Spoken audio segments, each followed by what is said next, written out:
Hello বন্ধুরা, আমি অমিত আছি তোমাদের সঙ্গে। আর তোমরা শুনছো ভৌতিক কথা, মানে ভয়ের নতুন ঠিকানা। ভৌতিক কথাই এ যাবৎ যে ঘটনাগুলো শুনিয়েছি তার থেকে এটা আলাদা, এক ভিন্ন স্বাদের ঘটনা। সেই অর্থে ভৌতিক না হলেও ঘটনাটির বিষয়গত বৈচিত্র্যের কথা মাথায় রেখে আমি এটাকে বেছেছি, যাতে গতানুগতিক ভৌতিক ঘটনা শোনার একঘেয়েমি থেকে একটু অন্যরকম ঘটনা শুনতে পারে আমাদের এই পরিবার। তাই আমার এই প্রয়াস। আমি বিশ্বাস রাখি এই ঘটনার অতি প্রাকৃত আবহের মধ্যে সৃষ্টি হওয়া গা ছমছমে অনুভূতিটা তোমরা সেভাবেই উপভোগ করবে যেমনটা কোনো ভৌতিক ঘটনা শোনার সময় করে থাকো। আর আজ ঘটনায় যে অপদেবতার উল্লেখ আছে তোমরা হয়তো তার নাম আগে শুনেছ, কিন্তু এটা একদম সত্যি। আজকের এই ঘটনাটি আমাদের সাথে শেয়ার করেছেন শ্রী বিষ্ণু আচার্য বাবু। ওনার পাঠানো আরও দুটো ঘটনা তোমরা অনেক পছন্দ করেছ। যারা শোনোনি এই ঘটনাটা শোনার পর শুনে নিও, আমি এন্ড স্ক্রিন আর ডেসক্রিপশন সেকশানে দিয়ে দেব। তাহলে চলো এবার চলে যাই ঘটনায়। এই জগতে আমাদের জানার বাইরে, জানার বাইরে বললে ভুল হবে, বরং চিন্তা ভাবনার বাইরেও যে অনেক কিছু জিনিস আছে সেটা বুঝতে পারতাম না যদি কর্মসূত্রে আমার বদলি না হতো সেই প্রত্যন্ত আদিবাসী গ্রামে। আমি আবির মণ্ডল, পেশায় একজন স্বাস্থ্যকর্মী। আমার জীবনে ঘটে যাওয়া সেই অতি প্রাকৃতিক বা অলৌকিক ঘটনা তুলে ধরব আজ আপনাদের সামনে। চাকরি সূত্রে একবার আমার বদলি হয়েছিল দক্ষিণ বাঁকুড়ার কুমিরা নামের এক গ্রামের উপস্বাস্থ্য কেন্দ্রে। শাল মহুয়ার গভীর জঙ্গল ঘেঁষা এক আদিবাসী গ্রাম এই কুমিরা। বড়জোর 30টি আদিবাসী পরিবারের বাস এই গ্রামে। আগেও 3-4 জায়গায় বদলি হয়েছে, কিন্তু এত অজপাড়া গ্রামে এই প্রথম আসা। অজপাড়া গা হলেও এই গ্রামের একটা জিনিস আমার খুব পছন্দ হলো, সেটা হলো এই গ্রামের প্রাকৃতিক সৌন্দর্য। গ্রামটার চারিদিকে শাল মহুয়ার জঙ্গলে ঘেরা। গ্রামের থেকে ওই 2 কিলোমিটারের মতো দূরত্বে উত্তর দিকে অনেকগুলো উঁচু নিচু চূড়া বিশিষ্ট জঙ্গলে ঢাকা একটা পাহাড়। পাহাড়টা যেন ছোট্ট এই আদিবাসী গ্রামটাকে আগলে রেখেছে এক বিশাল প্রাচীরের মতো।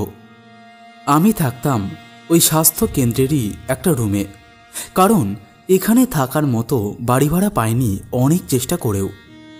প্রথম কিছুদিন মন না লাগলেও ধীরে ধীরে গ্রামের মানুষগুলোর সাথে পরিচয় হওয়ার পর ভালোই লাগতে শুরু করলো এই ছোট্ট আদিবাসী গ্রামটা। কয়েকদিনের মধ্যে বেশ বন্ধুত্ব হয়ে গেল আমার বয়সী গ্রামের যুবকদের সাথে। ছুটি হওয়ার পর তাদের সাথে পাশের জঙ্গলে ঘুরতেও যেতাম মাঝে মধ্যে। শুধু ঘুরতে যাওয়া বললে ভুল হবে, কারণ জঙ্গলে যাওয়ার সময় ওই আদিবাসী যুবকগুলি তাদের সাথে নিয়ে যেত তীর, ধনুক, গুলতি, বর্ষা জাতীয় অস্ত্র। আর সেগুলো দিয়েই তারা জঙ্গলে শিকার করত বন খরগোশ, বন মোরগ, আরও নানা রকম পাখি আর ছোটোখাটো পশু। এরকমই এক ছুটির দিন সকালে বসে আছি আমার স্বাস্থ্য কেন্দ্রের ঘরে। ঠিক তখনই আমার ঘরে প্রবেশ করল রবিন টুডু। রবিন এই গ্রামের আমার বন্ধুদের মধ্যে একজন। আমি বললাম, আর সকাল সকাল এখানে শিকার টিকারে যাওয়ার প্ল্যান আছে নাকি?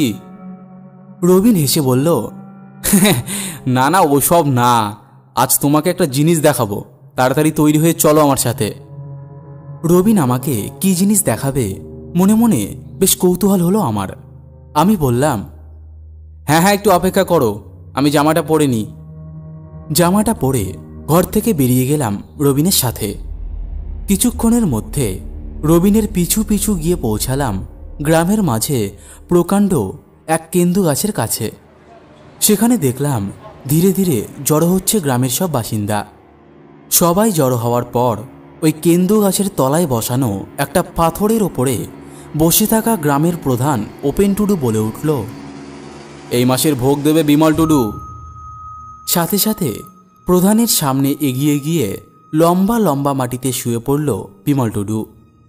তারপর মাটি থেকে উঠে বিমল বাড়ি গিয়ে কিছুক্ষণের মধ্যে আবার ফিরে এলো একটা বড় আকারের ছাগলের সাথে। আমি রবিনকে জিজ্ঞেস করলাম, এই রবিন, কি হচ্ছে বলতো? আমি তো কিছুই বুঝতে পারছি না। রবিন বলল, দেখো ঠিক বুঝতে পারবে। এরপর সেই ছাগলকে তুলে দেওয়া হলো গ্রাম প্রধানের হাতে। ধীরে ধীরে ভিড় কমে সেখানে থেকে গেল গ্রাম প্রধান ওপেন টুডু, বিমল টুডু, রবিন, আমি আর 4 জন গ্রামের যুবক। সেই ছাগল নিয়ে জঙ্গলের দিকে রওনা দিতে শুরু করলো সবাই। আমি রবিনকে জিজ্ঞেস করলাম, আমি কি যেতে পারি তোমার সাথে রবিন? রবিন বলল, হ্যাঁ হ্যাঁ আসো, আমাদের এই প্রথাটা দেখানোর জন্যই তো তোমাকে ডেকে নিয়ে এলাম। আমরা 8 জন হাঁটতে থাকলাম জঙ্গলের দিকে। আমাদের একদম সামনে সেই ছাগলটা নিয়ে হাঁটছে গ্রাম প্রধান ওপেন টুডু।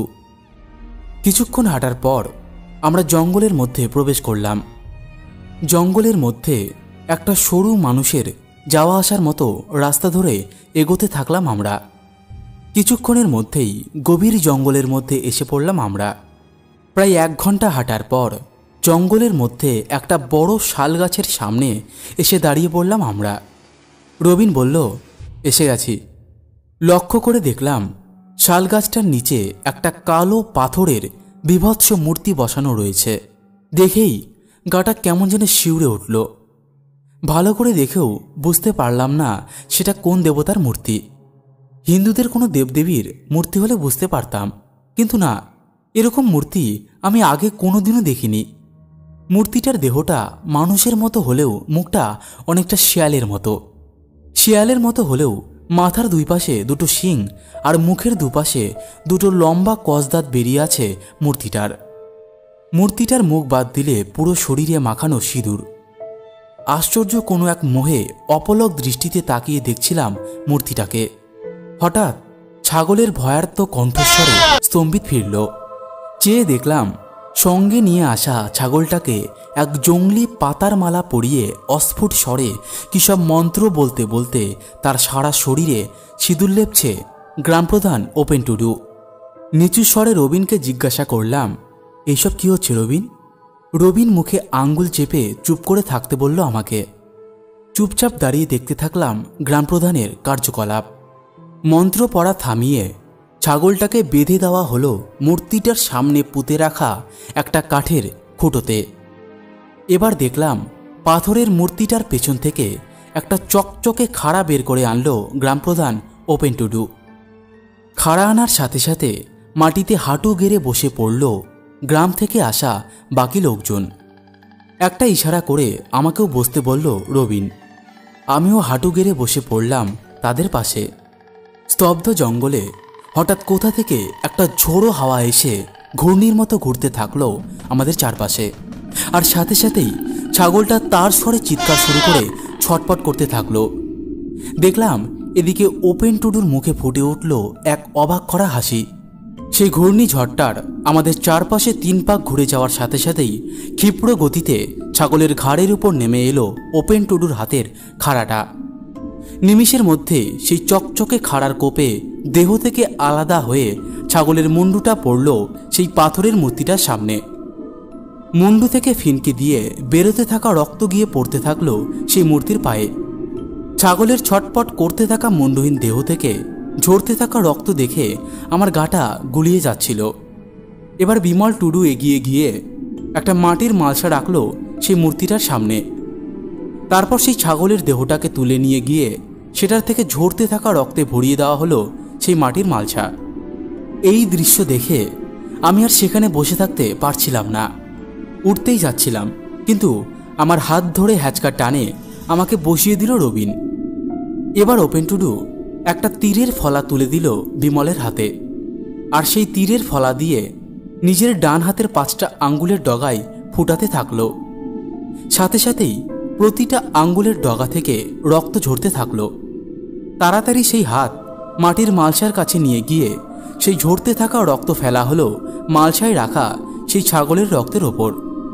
নিজের হাতের থেকে কিছুটা রক্ত মালসাতে দিয়ে মূর্তির দিকে মুখ রেখেই আস্তে আস্তে পিছিয়ে আমাদের কাছে এসে দাঁড়ালো বিমল। এবার স্থির দৃষ্টিতে সবাই তাকিয়ে থাকলাম সেই মাটির মালসার দিকে। কিছুক্ষণ পর আমাদের পাশে বইতে থাকা সেই ঝড়টা থেমে গেল সেই মূর্তিটার সামনে গিয়ে। ঝড় থামার সাথে সাথেই আমাদের পাশে এবার হাঁটু গেড়ে বসে পড়ল ওপেন টুডু আর বিমল টুডু।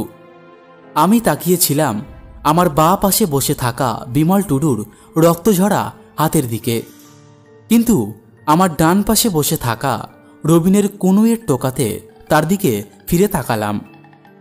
রবিন চোখের ইশারায় আমাকে সামনের মূর্তিটার দিকে তাকাতে বলল, কিন্তু সামনে তাকিয়ে বুঝতে পারলাম রবিন আমাকে মূর্তিটা দেখতে বলেনি, দেখতে বলেছিল মূর্তির সামনে নামিয়ে রাখা ছাগল আর বিমল টুডুর রক্তে ভরা সেই মাটির মালসাটার দিকে। আর সেটার দিকে তাকিয়েই আশ্চর্যে আমার চোখ স্থির হয়ে গেল সেই মালসার ওপর। দেখলাম সেই মালসাতে রাখা রক্তের স্তর ধীরে ধীরে নামছে নিচের দিকে, যেন কোনো অদৃশ্য কেউ চুষে নিচ্ছে সেই রক্ত। অপলক দৃষ্টিতে তাকিয়ে দেখলাম আস্তে আস্তে সেই মালসার পুরো রক্তটা শেষ হয়ে গেল। তারপরেই আমাদের পাশ থেকে হাতে পায়ে ভর করে বিমল টুডু এগিয়ে গেল সেই মূর্তিটার কাছে, গিয়ে লম্বা লম্বা শুয়ে পড়ল। তারপরে আবার শুরু হলো সেই ঝড়, আর ঝড়ের সাথে সাথে এক পৈশাচিক হাসি। গগনভেদী সেই হাসিতে গম গম করে উঠল স্তব্ধ বনভূমি। তারপর আমাদের পাশ দিয়ে যে পথ দিয়ে এসেছিল সেই পথ দিয়েই বয়ে গিয়ে গভীর জঙ্গলে মিলিয়ে গেল সেই ঝড় আর বুক কাঁপানো হাসি। ধীরে ধীরে উঠে দাঁড়ালো হাঁটু গেড়ে বসে থাকা সবাই। আমিও উঠে দাঁড়ালাম তাদের সাথে। ওপেন টুডু এগিয়ে গিয়ে ধরে তুলল বিমলকে। তারপর সে গিয়ে দাঁড়ালো সেই মূর্তিটার সামনে। আমরাও এগিয়ে গিয়ে দাঁড়ালাম তার পেছনে।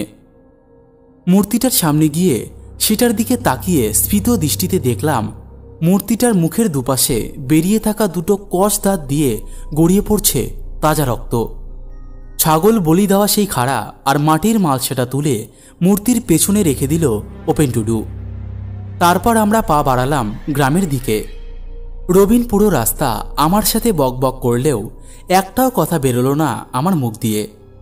আমার মাথায় একটাই কথা ঘুরপাক খাচ্ছিল, যেটা কি করে সম্ভব। গ্রামে ফিরে যে যার বাড়িতে চলে গেল। রবিনও আমাকে বিদায় জানিয়ে বাড়ির রাস্তা ধরল। আমি ঘরে ঢুকে দরজা বন্ধ করে শুয়ে শুয়ে ভাবতে থাকলাম আমার চোখের সামনে ঘটে যাওয়া জঙ্গলের ওই ঘটনাটা নিয়ে। জঙ্গলের সেই বিভৎস মূর্তির চেহারা, ছটপট করতে থাকা মুন্ডহীন সেই ছাগল, ফিনকি দিয়ে বেরোনো রক্ত, এইসব কথা বারবার মনে পড়ার জন্য অনেক ঘুমানোর চেষ্টা করেও সেই দিন রাত্রে ঘুম আসছিল না কিছুতেই। জঙ্গলের মাঝে ওই মূর্তির সামনে পশু বলি, আর সেই পশুর রক্তের সাথে গ্রামের মানুষের রক্তের ভোগ দেওয়ার রহস্যটা আমাকে যে করেই হোক জানতেই হবে। এই কথা ভাবতে ভাবতে কখন যে ঘুমিয়ে পড়েছিলাম বুঝতেই পারিনি। রাত্রে ভালো ঘুম না হওয়ার কারণে ঘুম ভাঙল একটু দেরিতে। ঘুম থেকে উঠে তাড়াতাড়ি রেডি হয়ে গেলাম ডিউটিতে। গিয়ে দেখলাম রবিন আর বিমল টুডু স্বাস্থ্য কেন্দ্রের বাইরের বেঞ্চে বসে। আমি জিজ্ঞেস করলাম, কি ব্যাপার রবিন, তোমরা এখানে? রবিন বলল, বিমল কাকার হাতটা একটু দেখে দাও না, কাল তীরের ফলা দিয়ে কাটার জন্য পুরো হাতটা ফুলে গেছে। বিমলের হাতের দিকে চেয়ে দেখলাম হাতটা অনেকটা ফুলে গেছে। ওই মরচে পড়া তীরের ফলা দিয়ে হাত কাটলে তো এরকম হবেই, কেন করো এসব? বিমলের উদ্দেশ্যে বললাম আমি। বিমল বলল, হাত না কাটলে যে প্রাণে মারা পড়বো বাবু।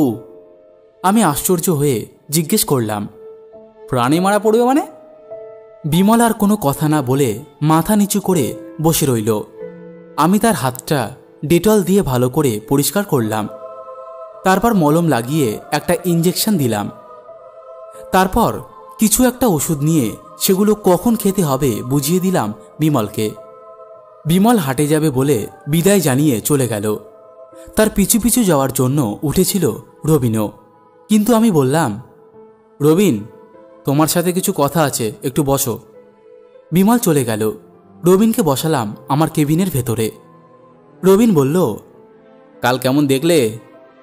আমি বললাম, আচ্ছা রবিন, তোমরা যে কাল ওই মূর্তিটার সামনে ছাগল বলি দিলে, ওটা কি তোমাদের কোনো পূজ্য দেবতা?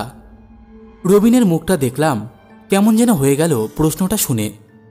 রবিন বলল, না গো দাদা, আমাদের দেবতা তো ওই পাহাড়ের ওপরে থাকে, ওখানে মন্দিরও আছে, একজন সাধকও থাকে সেখানে।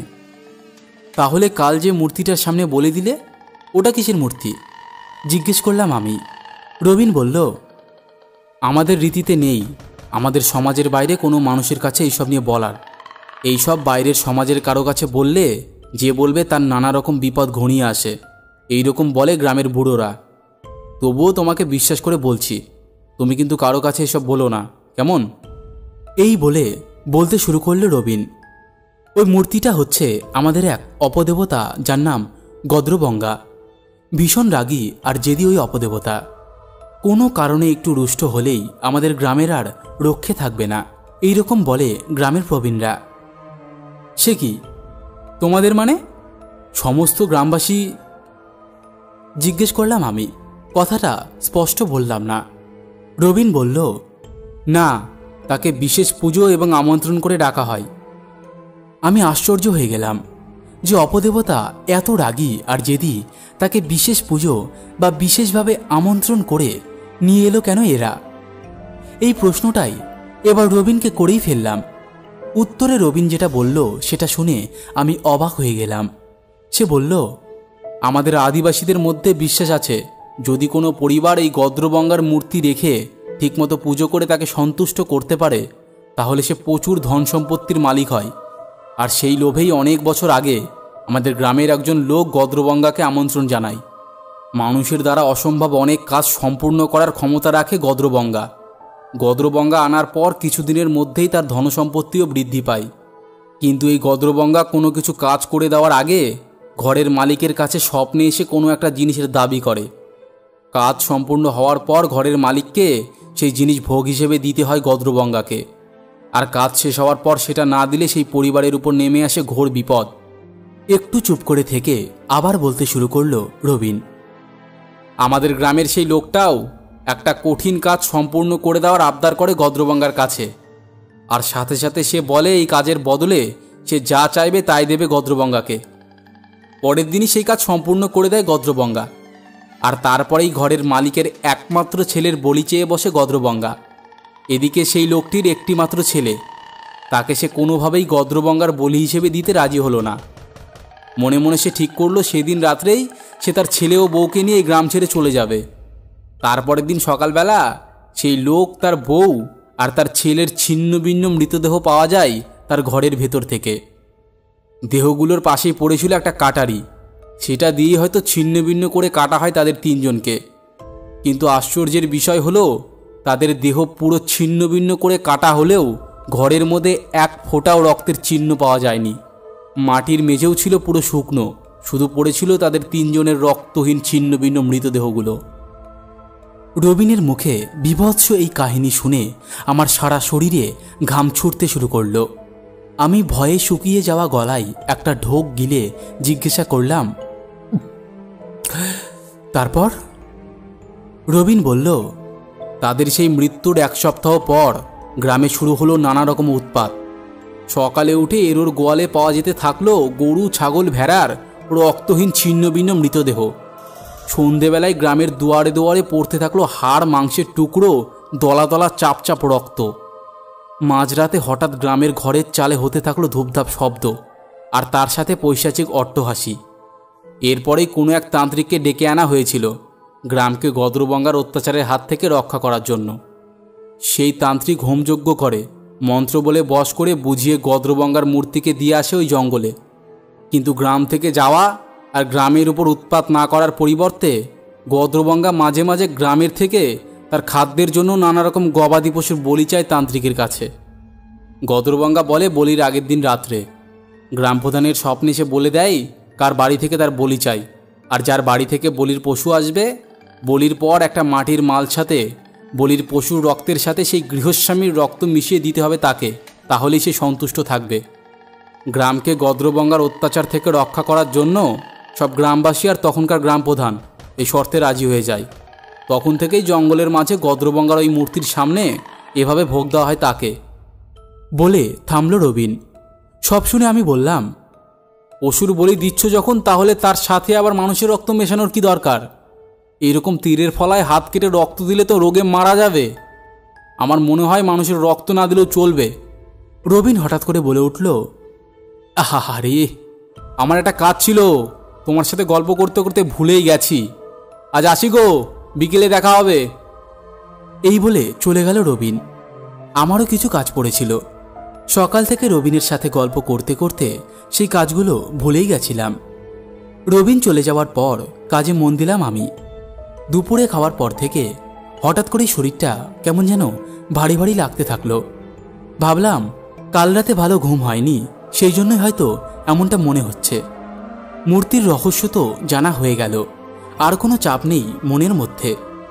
আজ রাত্রে একটা নিশ্চিন্তে ঘুম দেব ভাবলাম আমি। ছুটি হওয়ার পর গ্রামের দিকে একটু ঘুরতে গেলাম। একটা ছেলের কাছে রবিনের খোঁজ করতেই সে বলল রবিন হাটে গেছে। রবিনের দেখা না পেয়ে একটু ঘুরেই ঘরে চলে এলাম। শরীরটাও ভারী ভারী লাগছিল, তাই দুটি মুড়ি খেয়েই শুয়ে পড়লাম তাড়াতাড়ি। কাল রাত্রে ভালো ঘুম না হওয়ার জন্য কখন যে ঘুমিয়ে পড়লাম বুঝতেই পারলাম না। মাঝরাতে হঠাৎ শুনতে পেলাম জঙ্গলের সেই পৈশাচিক নারকীয় হাসি। তারপরেই দেখলাম সেই ঘূর্ণিঝড়টা ঘুরতে ঘুরতে আমার সামনে স্থির হয়ে আস্তে আস্তে একটা অবয়বের আকার নিচ্ছে। ধীরে ধীরে স্পষ্ট হলো তার শরীর, তারপর শেয়ালের মতো মাথা, মাথার দুপাশে গজিয়ে উঠল দুটো বাঁকানো শিং, আর তারপর মুখের দুপাশে প্রকট হলো লম্বা লম্বা দুটো কসদাঁত, আর তার ডান হাতে বলি দেওয়ার সেই খাড়া ধরা। গদ্রবঙ্গার বিকট বিভৎস সেই মূর্তিটা আমার সামনে দাঁড়িয়ে অট্টহাসি হেসে চলেছে। সেই হাসির শব্দে আমার কান ঝালাফালা হয়ে যাচ্ছে। এরপরই দেখলাম গদ্রবঙ্গার শিয়ালের মতো সেই মুখের থেকে লক লক করে বেরিয়ে এলো লাল টকটকে সাপের মতো আঁকাবাঁকা একটা লম্বা জিভ। একটা বিশাল হুঙ্কার ছেড়ে গদ্রবঙ্গা বলে উঠল, তুই জোর করে আমার বিষয় জেনে বিশাল পাপ করেছিস। তোর রক্ষে নেই, তোর রক্ত খেয়ে আমি তবেই শান্তি হব। এই বলে তার ডান হাতের খাড়াটা আমাকে লক্ষ্য করে তুলল সে। আর ঠিক তখনই কোথা থেকে আমার সামনে এসে দাঁড়ালো রবিন।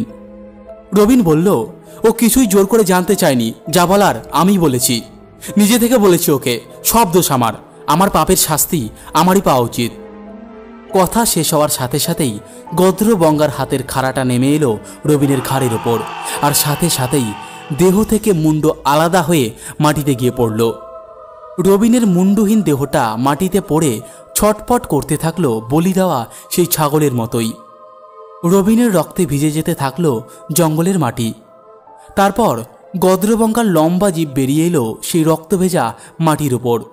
অবাক চোখে দেখছি সেই জিভ মাটি থেকে পুরো রক্ত চুষে মাটিটা আগের মতোই শুকনো করে দিল। সব রক্ত চুষে নেওয়ার পর রবিনের দেহটা হাতের খাড়া দিয়ে কোপাতে শুরু করলো সে। রবিনের দেহ ছিন্ন ভিন্ন করে এবার আমার দিকে এগিয়ে আসতে থাকলো সে। আমাকে লক্ষ্য করে খাড়া তুলতেই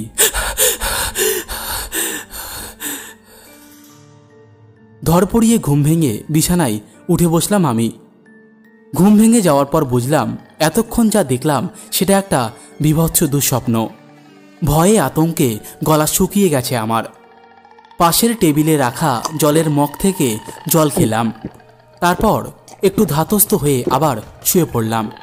কিন্তু সেই ভয়ঙ্কর স্বপ্নের জেরে সারা রাত দুই চোখের পাতা এক করতে পারলাম না। সকালের দিকে মনে হয় একটু চোখটা লেগে গিয়েছিল। ঘুমটা ভাঙল ঘরের দরজায় ধাক্কার আওয়াজে। এত সকালে কে দরজায় ধাক্কাচ্ছে? তাড়াতাড়ি উঠে দরজা খুলতেই দেখলাম গ্রামের এক যুবক শুকুর হাঁপাচ্ছে দরজার সামনে। জিজ্ঞাসা করলাম, কি হয়েছে শুকুর, তুমি এত সকালে আর এভাবে হাঁপাচ্ছ কেন? কাঁদো কাঁদো স্বরে শুকুর বলল, বাবু বাবু বাবু তাড়াতাড়ি চলো, রবিন। কি হয়েছে রবিনের? এই বলে বাইরে বেরিয়ে দেখলাম রাস্তার দিকে গ্রামের লোকজন ছুটে যাচ্ছে জঙ্গলের দিকে। কিছু না বুঝেই আমিও ছুটতে থাকলাম তাদের পিছু পিছু।